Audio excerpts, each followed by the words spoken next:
дар соли 2023 буданд он нақшаҳое ки амалӣ нагаштанд ва нияти онро доред ки дар соли 2024 амалӣ гарданд? соли 2023 барои камина хеле як соли бобарор буд ки пирӯзиҳои зиёде барои ман овард ва дар ҳамин озмунҳо ғолибиятро ба даст овардам. Як чанд оҳангҳое эҷод кардам, оҳангҳои бачагона, оҳангҳои масалан академӣ, оҳангҳои эстрадӣ ва дар ҳамин жанрҳои гуногун оҳанг эҷод кардам.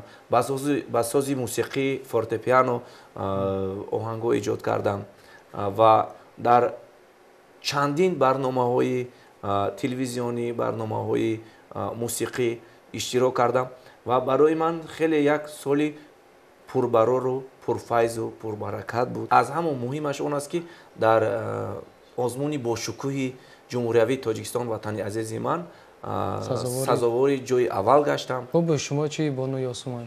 соле ки сипарӣ шуд, яъне ки соли 2023 барои ман хеле соли пурбарор ва хотирмон буд. Ба он сабаб ки дар соли 2023 бисёр барномаҳои телевизионӣ, консертҳои давлатӣ сабаб гаштанд ки ман бо ҳунармандони маҳбуби диёрамон шиносоӣ пайдо намоям, бо онҳо ҳамкориҳои эҷодӣ дошта бошам. ва чӣ хеле ки мебинед мана ҳоло ки дар ин барнома иштирок дорем, бо дӯсти азизам Мубассир қарор дорем.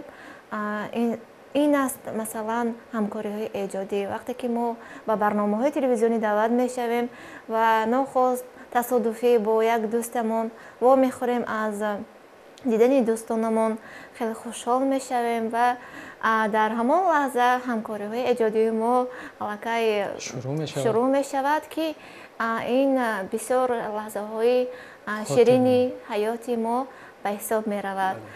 Шукр ки дӯстон ва дӯстони санъаткор ҳастанд ки моро ҳамеша дастгир ҳастанд, мефаҳманд ва хеле хуб мешавад ки дар оянда низ бонувони ҳунарманд, бонувоне ки бо созҳои мусиқии халқи тоҷик баромадҳо мекунанд, дар оянда низ ҳамин дастгириҳо зиёд шавад ва мо ҳунару истеъдоди хешро сайқал дода бошем.